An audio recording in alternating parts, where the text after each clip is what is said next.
the age of incarceration should be raised from 10 to 13. 5, 4, 3, 2, 1, move. Okay. So in 3 sentences, if possible, I know it's a lot, 3 to 4 sentences, tell us why you believe that.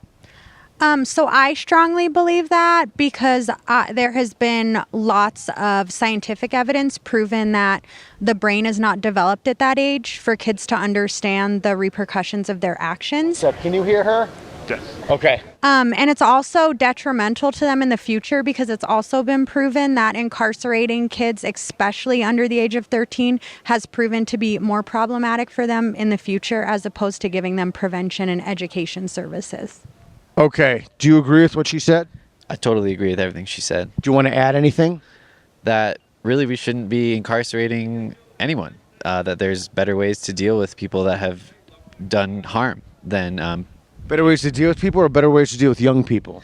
well, specifically young people, but I would think that we should work with communities and work with people instead of just putting them in a prison cell. I don't see how that helps anything.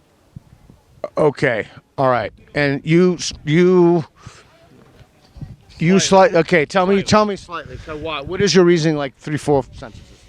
I believe that stuff like psychopathy presents itself kind of early on, and there are certain crimes that could be committed wherein maybe they don't necessarily know the consequences of their actions, but if it's heinous enough, such as a brother killing their young sister, maybe the best option for that would be to kind of lock them away a little bit, give them a place where they can be treated and helped in a manner that kind of keeps them away from the potential of doing it again, but also acknowledges that the crime itself was okay. So let's talk about psychopathy. So you got to listen, because you guys are going to respond to this in a second. So when you say psychopathy, you mean, like, I don't want to put words in your mouth. What do you mean?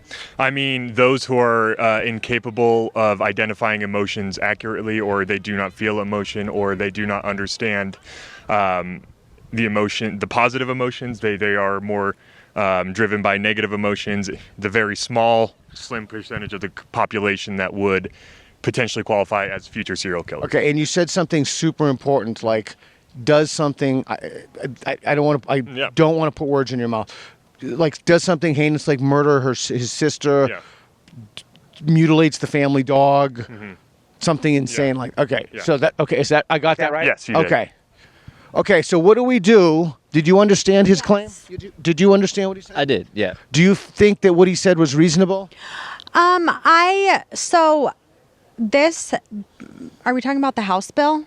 No, we're specifically talking about what he said. Okay. You repeat what you heard him say. Okay, so I heard him say that if that were the case and somebody like killed a sibling or something like that at a young age, that they should be taken away from society and in an institution where they will be treated and receive therapeutic services. But the issue is that they're not treated correctly in those environments, and they do not receive the correct type of therapeutic services. In fact, it's more detrimental to them to be incarcerated in that setting as opposed to being able to stay in their family within the community and receive the right service. Okay, so what she said was actually, it didn't occur to me until I heard her say it, but you're not arguing, you're actually agreeing with that. As far as changing the age of incarceration, I think that there is no age where a child cannot present that they are potentially incapable of existing with other people. I don't necessarily know how young a child can be and present. Okay, but I could be wrong, and I really could be wrong. The reason that you gave is they should receive treatment, help, etc., but you don't think they should be incarcerated. So you're actually agreeing with them. It's more of what does it mean to be incarcerated. As of right now, incarceration entails removal from society, deprival of the right to freedom and movement, and it's supposed to entail. That's fair. We haven't defined incarceration. I thought I had a strict idea of it, but we have. He's right. We haven't defined incarceration. What do you mean by your tabling of it? What do you mean by incarceration? Yeah, so currently the minimum age of incarceration in Colorado is 10 years old, which means that if a child is charged with a crime, they can be put in juvenile hall, which is not a mental health treatment facility. It's simply a detainment facility. And so the child is then taken, they're cut into custody by the state, where we're saying that is not right, that causes more harm than good. And they don't receive treatment psychologically. They're just like put in a cell. That's our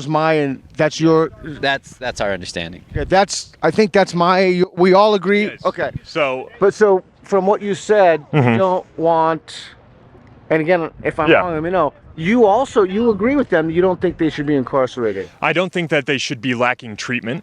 If incarceration is to be defined as the deprival of the right to free movement, is to be defined as subjecting someone to a lockdown situation where they are in a controlled environment, they have controlled interactions with other people, then if their argument is that they don't get enough treatment, that sounds like they have a problem with incarceration in general, and we need to do a better job of actually addressing.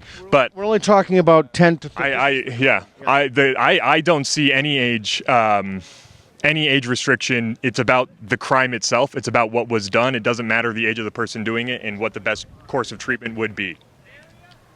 So I would argue that age has a huge thing to do with it, only because it's been clinically proven that the prefrontal cortex does not fully develop until you're 26.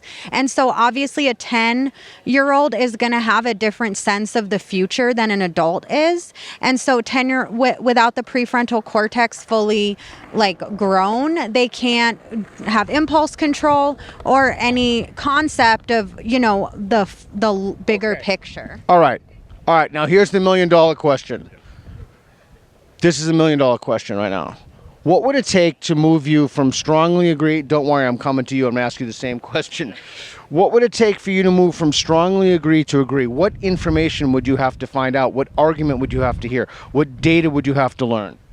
I would want to know if that money was going to therapy and to resources for families and to community social services versus money to punitive systems like police and juvenile halls. So I would want to know where the money is going in regards to this House bill. And well, forget about the House bill. Just look at this specifically, isolate the claim. So you would have to learn where would the money have to go before you would move to the agree? If the money went to increasing social services like food access, housing access, mental health therapy, then I would move towards. As opposed to where it goes now, which is where? To police and to juvenile halls. Oh, you're agreeing with him. Oh, yeah. I feel like if something that would bring me is similar from strongly agree to agree would be, finding out the funds weren't allocated correctly. Do you think that what it would take to move them is reasonable? And do you think you can provide that data? Do you think that data exists? I don't know about the data. I think it's very reasonable what they're saying, because it seems to me that the main problem is that the treatment that would occur in a juvenile hall is not good enough to justify them being there. So if they were in a juvenile hall whose goal was to actually rehabilitate and create a situation where they could participate in society, then I would say that's very reasonable. Okay, so I just want to make sure. So you have said that every single thing, so at least the last thing that they've said, do you understand their position? You think it's reasonable? Yeah, I think it's very reasonable. Very reasonable. Yeah. Okay.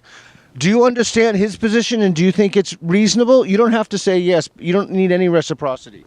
I do understand his position. It's a similar position that other people have, but it's just coming from a place of not being knowledgeable, I think, about what information would he have to possess to get him to neutral? Not to agree, but just to move him one bar. What do you know that he doesn't know that would move him one line? I feel like just being more knowledgeable about brain development, and also being more knowledgeable about the true statistics of what happens to kids who are incarcerated, how they actually are more likely to be incarcerated as adults, as opposed to the kids who aren't, are much less likely to be incarcerated as adults. Okay, so two things. One, because I don't know this literature, brain development literature, and two, if we had a control group of kids who were 10 who murdered the family cat or something, or killed a sister or something. Very small now. Right. If we had that information and we showed that those kids who received treatment as opposed to incarceration were less likely to be incarcerated as adults, if, I'm not saying it exists, I'm saying if that data exists, you think it would be reasonable for him to move to neutral? Absolutely. Do you agree with that? I agree. I'm not saying the data exists. I just want to be crystal clear. I have no idea.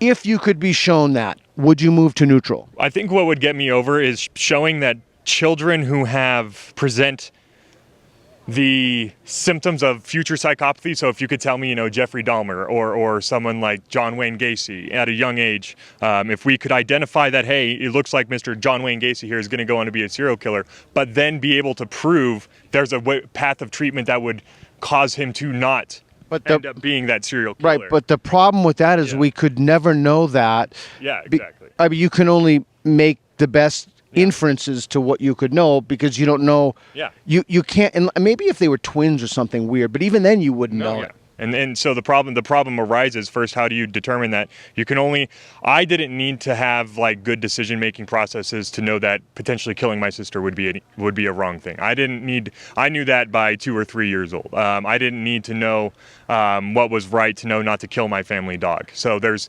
it's